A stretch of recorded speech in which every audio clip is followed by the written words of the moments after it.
السلام عليكم ورحمة الله. اللهم صل وسلم على سيدنا محمد وعلى آله وصحبه أجمعين. أهلا بكم في قناتي وصفات من مطبخ هبة. وصفتنا لليوم كالعادة صحية، وهي خبز أو توست الشوفان. نبدأ مع بعض طريقة التحضير والمقادير ونقول بسم الله. لتحضير الوصفة نحتاج أولا إلى 3 ملاعق من بذور الشيا.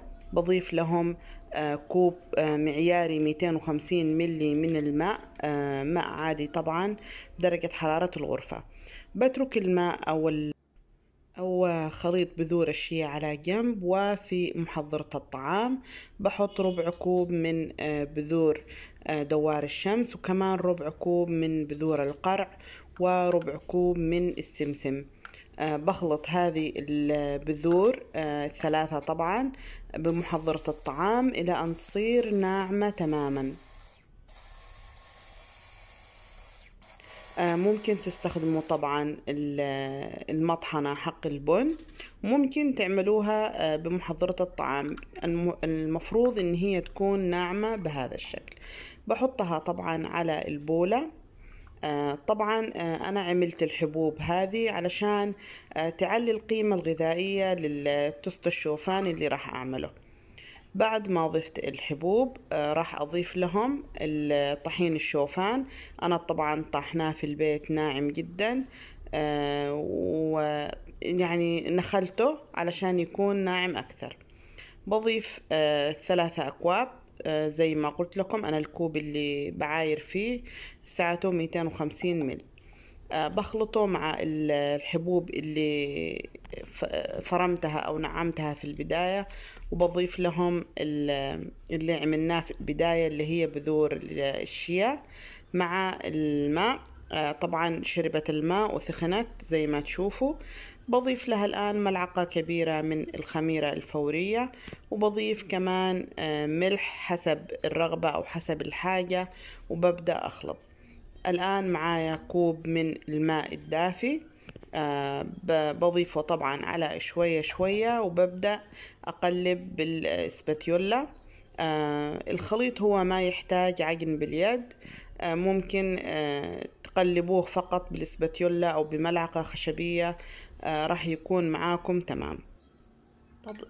طبعا بفضل أقلب في الخليط تمام. وضفت له كمان حوالي 3 ملاعق كبيرة من الماء. المهم انه الخليط ضروري يكون رطب بهذا الشكل اللي تشوفوه، ما يكونش قاسي، لانه طبعا زي ما نعرف طحين الشوفان هو اصلا بيشرب السوائل، واذا عملناه جاف نوعا ما بعد ما يخمر بيشرب السوائل اكثر، وفي الفرن راح يكون قاسي معانا لأبعد درجة. فيفضل انه يكون العجين رطب بهذا الشكل. بحطه طبعا على القالب، والقالب غلفته بورق الزبدة، وممكن ندهنه ونستغنى عن ورق الزبدة. بحاول طبعا أواسي الوجه أو السطح العجين علشان أخليه متساوي تماما، وما يكونش يعني مكان مرتفع ومكان منخفض.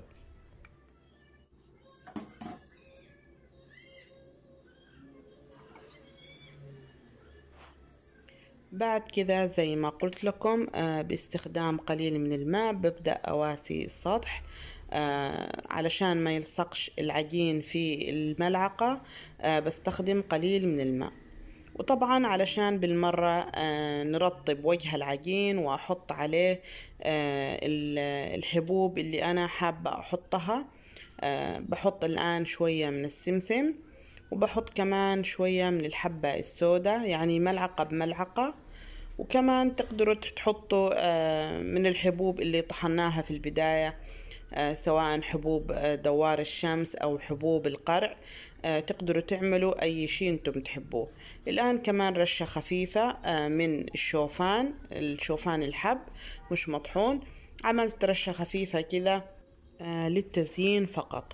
وبعد كذا طبعا غلفت القالب زي ما تشوفوا بالبلاستر، وخليته على جنب يتخمر براحته، لأن الجو بارد شوية، فبخليه يتخمر لمدة 1.5 ساعة على الأقل.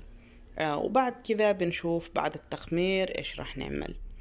الآن خلاص يتخمر، وفكيت منه البلاستر علشان ياخذ راحته وينتفخ قبل التخمير على راحته، ما يعقش يعني البلاستر عملية التخمير. طبعا دخلته على الفرن، على فرن محمى مسبقا على درجة حرارة 190.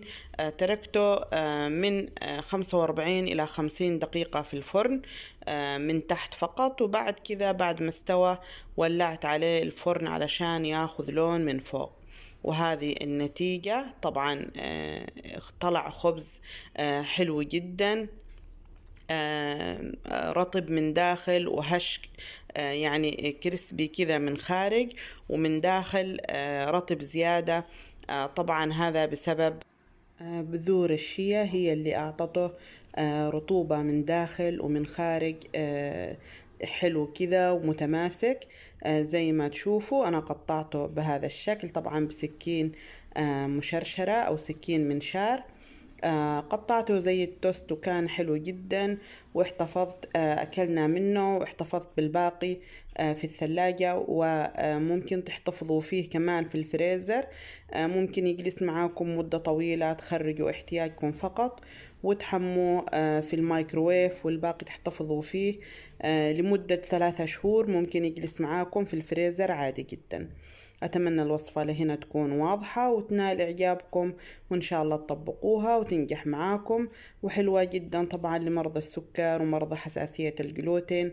إن شاء الله تكونوا انتفعتوا منها، وإلى اللقاء في وصفة قادمة إن شاء الله تعالى. لا تنسوني من عمل لايك، واللي ما اشترك في القناة أتمنى يشترك. والسلام عليكم ورحمة الله وبركاته.